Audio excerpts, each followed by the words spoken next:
Assalamualaikum warahmatullahi wabarakatuh. Perkenalkan, kami dari kelompok 3. Kami akan menjelaskan tentang sistem koordinasi manusia, sistem indera. 1. Mata. Alat tambahan pada mata terdiri dari alis, palpebra atau kelompok mata, bulu mata, dan aparatus lacrimalis. B. Otot bola mata. Bola mata memiliki dua kelompok otot, yaitu otot intrinsik dan otot ekstrinsik.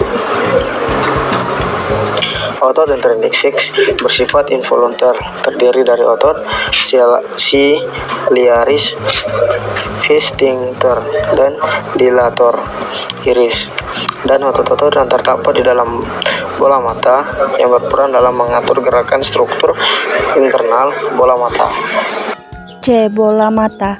Anatomi bola mata. Bola mata atau bulbus oculi adalah struktur seperti bola yang terdiri dari dinding yang menutupi rongga berisi cairan. Di anterior dari bulbus oculi terdapat kornea yang lebih melengkung dan transparan. D. Saraf optik. Saraf optik merupakan salah satu komponen dari jalur visual penglihatan. Fungsinya adalah untuk meneruskan sebuah rangsang cahaya sehingga ke otak. Yang kedua, telinga. Telinga merupakan indera pendengaran dan keseimbangan pada manusia. Telinga manusia terdiri dari telinga luar, telinga tengah atau rongga timpani, dan telinga dalam atau labirin. Berikut penjelasan dari ketiga bagian telinga tersebut.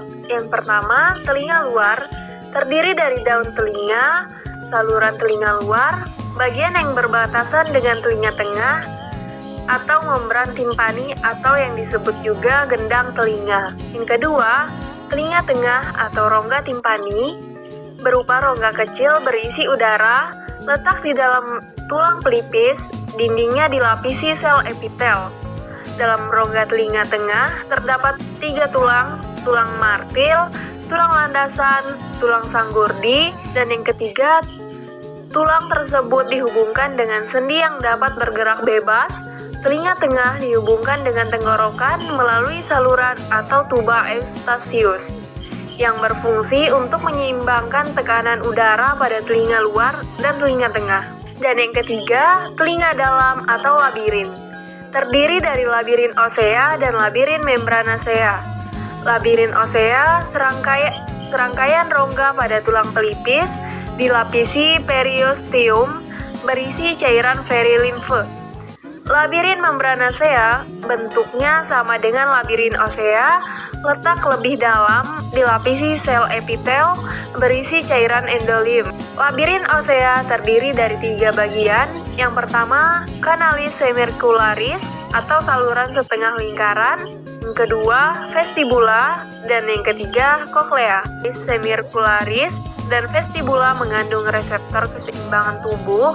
Cochlea mengandung reseptor pendengaran. Vestibula terdiri dari 2 bagian, yaitu utriculus dan sacculus. Vestibula terdapat cochlea atau rumah siput. Nah, cochlea terdiri dari 3 bagian. Yang pertama, bagian atas, skala vestibuli. Yang kedua, bagian bawah, skala timpani. Dan yang ketiga, bagian yang menghubungkan keduanya pada ujung atas cochlea.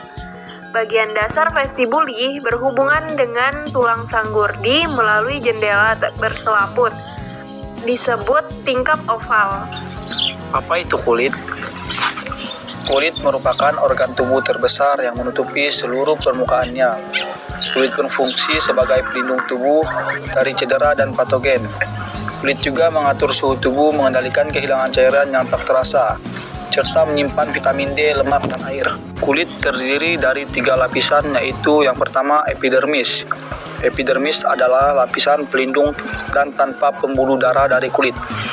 Lapisan ini 90% terdiri dari sel squamosa atau keratinosit yang menghasilkan keratin. Fungsi utama keratinosit adalah melindungi tubuh dari kerusakan kulit akibat panas, kehilangan cairan, virus, jamur, bakteri, dan parasit. Setiap bagian tubuh memiliki ketebalan epidermis yang berbeda. Paling tebal di telapak kaki dan tangan, sedangkan paling tipis di kelopak mata, sekitar 0,05 mm. Kedua, dermis. Lapisan ini terletak di antara epidermis dan hipodermis. Dermis terdiri dari dua lapisan, yaitu dermis papila dan retikular, yang membantu melindungi tubuh dari tegangan dan tekanan. Dermis juga mengandung kelenjar apokrin, jaringan penghubung pembuluh darah, folikel rambut, kelenjar keringat, dan pembuluh limfatik. Pada lapisan ini, termoreseptor dapat ditemukan yang mendeteksi panas dan mekanoreseptor yang peka terhadap sentuhan. Ketiga, hipodermis atau jaringan subkutan. Epidermis merupakan lapisan kulit yang paling tebal.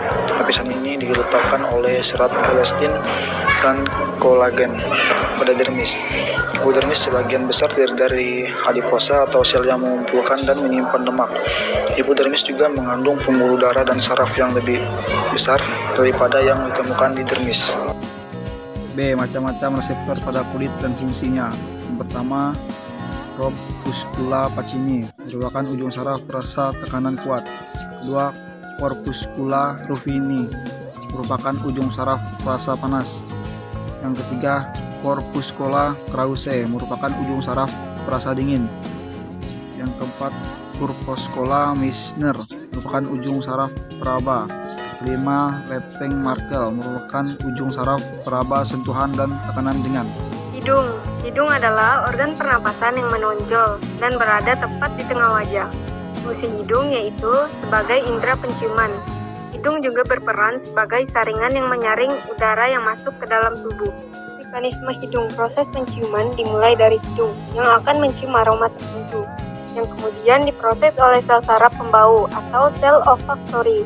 Dari sini, aroma tersebut akan diteruskan menuju otak untuk diidentifikasi, dan kita pun akan langsung mengenali aroma tersebut. Lidah. Lidah merupakan indera pengecap yang terdiri dari sejumlah bagian dan memiliki berbagai macam fungsi. Selain berfungsi sebagai pengecap, lidah juga memiliki beberapa fungsi utama, seperti membantu Anda berkomunikasi serta mengunyah dan menelan makanan. Untuk menjalankan fungsinya, lidah dibantu oleh sejumlah otot dan saraf yang langsung terhubung ke otak. Keberadaan otot-otot inilah yang membuat lidah bisa bergerak bebas ke segala arah di dalam rongga mulut. Papila lidah. Papila adalah tonjolan-tonjolan pada permukaan lidah bagian atas. Papila berisikan sel-sel saraf pengecap, sel sensorik, sel penunjang, dan juga sel kelenjar serosa yang menghasilkan air liur. Papila lidah dibagi menjadi 3 bagian. 1. Papila filiformis. Papila filiformis adalah papila lidah yang berbentuk kerucut seperti benang atau bulu berudru. Papila filiformis terletak di sekitar 2/3 bagian depan lidah. Papila filiformis tidak mengandung saraf pengecap sehingga tidak memiliki fungsi pengecap. Namun, papila filiformis memiliki sifat yang abrasif sehingga membantu membersihkan lidah, mencengkram makanan, dan membantu lidah menggerakkan makanan juga minuman. 2. Papila fungiformis. Papila fungiformis adalah jenis papila lidah yang bentuknya menyerupai jamur dan terletak di tepi lidah. Papila fungiformis memiliki ujung yang lebih lebar daripada pangkalnya, sehingga terlihat cukup besar dengan mata telanjang. 3. Papila circumvallata. Papila circumvallata adalah papila paling besar yang mengandung sekitar 100 kuncup saraf pengecap. Ada sekitar 10 hingga 12 papila circumvallata yang membentuk huruf I di dekat batas posterior lidah atau bagian belakang. Karena mengandung banyak kuncup saraf pengecap, papila circumvallata berfungsi sebagai indera pengecap pada manusia. Berbagai macam fungsi lidah sebagai alat bantu untuk berkomunikasi, yaitu membantu mengecap dan menelan makanan dan menjaga mulut dari bahaya kuman.